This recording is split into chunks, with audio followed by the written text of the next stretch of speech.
Doctor N Jayaraj, അങ്ങേക്ക് 3 minute.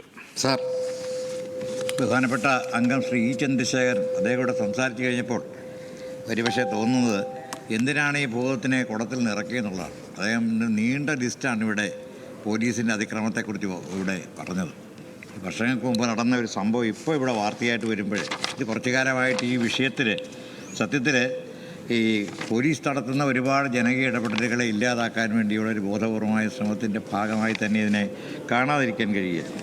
Sir, കേരളത്തിലെ പോലീസിനെ കുറിച്ച് ഇന്ത്യൻ പോലീസ് ഫൗണ്ടേഷൻ ഏറ്റവും അഴിമതി കുറഞ്ഞ ഒരു പോലീസ് സേനയാണെന്നുള്ളത് കണ്ടെത്തിയ റിപ്പോർട്ടുകൾ പുറത്തു വന്നതാണ്. ഇതോടൊപ്പം തന്നെയാണ് നമ്മുടെ പോലീസിൻ്റെ സംബന്ധിച്ചിടത്തോളം ഏതാണ്ട് 6 ലക്ഷം FIRകളാണ് അത് കൈകാര്യം ചെയ്യുന്നത്.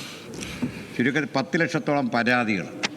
ഇതിനകത്തെ കൺവിഷൻ റേറ്റ് എന്ന് പറയുന്നത് 90% ഇന്ത്യയിലെ ഒരു സംസ്ഥാനത്തും ഇല്ലാത്ത രീതിയിൽ കുറ്റവാളികളെ ശിക്ഷിക്കുന്ന രൂപത്തിൽ വളരെ ശാസ്ത്രീയമായി പോലീസ് സേന ഇടപെട്ടുകൊണ്ട് ഇത്രയും കേസുകൾ കൈകാര്യം ചെയ്യുന്നുണ്ട്. ഇതിനിടെ ഒറ്റപ്പെട്ട ഒന്നോ രണ്ടോ സംഭവങ്ങൾ ഉണ്ടായിരിക്കാം, ശരിയായിരിക്കാം. പക്ഷേ മഹാഭൂരിപക്ഷവും അങ്ങനെയല്ല എന്നുള്ളതാണ് ഏറ്റവും പ്രധാനപ്പെട്ട കാര്യം. അപ്പോൾ അതുകൊണ്ട് തന്നെ ഇവിടെ സൂചിപ്പിച്ച പോലെ കേരളത്തിലെ വർഗീയതയില്ലാത്ത സംസ്ഥാനം, വർഗീയ കലാപമില്ലാത്ത സംസ്ഥാനമാണ്. കേരളത്തിലെ പൊതുവേ ഉള്ള ക്രമസമാധാനത്തെക്കുറിച്ച് ഇവിടെ കടന്നു വരുന്ന ആളുകൾ, വിദേശത്തുനിന്ന് വരുന്ന ആളുകൾ ഉൾപ്പെടെ ഏറ്റവും മികച്ച അഭിപ്രായം പറയാം. സാർ, ഞാൻ സമയക്കുറവുകൊണ്ട് ഒരു കാര്യം മാത്രമാണ്. കഴിഞ്ഞ ദിവസം നമ്മളൊക്കെ വളരെയേറെ അഭിമാനത്തോടെ ആരാധിക്കുന്ന ഒരാളാണ് ഡോക്ടർ ജോസ് ചാക്കോ പെരിയപുറം. കഴിഞ്ഞ ദിവസം നടത്തിയ ശസ്ത്രക്രിയയുമായി ബന്ധപ്പെട്ട് അദ്ദേഹത്തിൻ്റെ ഒരു ഫേസ്ബുക്ക് പോസ്റ്റ് കാണാനിടയായി. അദ്ദേഹം പറഞ്ഞൊരു കാര്യമാണ്: ഞാൻ അക്ഷമനായിരുന്നു, ഹൃദയം പറന്നെത്തി ശസ്ത്രക്രിയ വഴി ഒരു ജീവനെ ഉണർത്തേണ്ടതുണ്ട്, കൃത്യസമയത്ത് ഹൃദയം എത്തിക്കണം. തിരുവനന്തപുരം കിംസ് ആശുപത്രിയിൽ നിന്ന് ഇത് ലിസി ആശുപത്രിയിലേക്ക് ഏതാണ്ട് 1 മണിക്കൂർ കൊണ്ട് ഈ ഹൃദയം ഇവിടെ എത്തിക്കണം.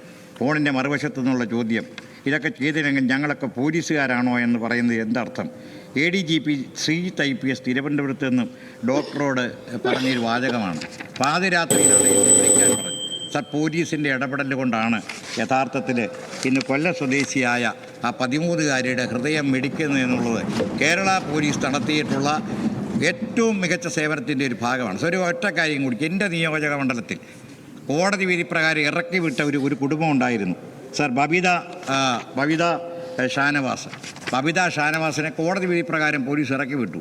അതേ പോലീസ്, കാഞ്ഞിരപ്പള്ളി പോലീസ് തന്നെ അവർക്ക് വീട് വെച്ച് കൊടുത്ത് ഇന്ന് പട്ടിമറ്റമെന്ന് പറയുന്ന കാഞ്ഞിരപ്പള്ളിയിലെ സ്ഥലത്ത് അവർ സ്വന്തം വീട്ടിൽ താമസിക്കുന്ന കേരള പോലീസിൻ്റെ മാതൃകപരമായ ഇടപെടലിൻ്റെ ഭാഗമാണ്.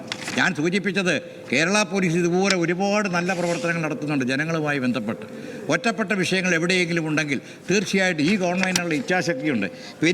ഡോക്ടർ പെരിയപുരത്തിൻ്റെ ഒരു വാചകം കൂടെ പറഞ്ഞുകൊണ്ട് ഞാൻ അവസാനിപ്പിക്കുകയാണ്.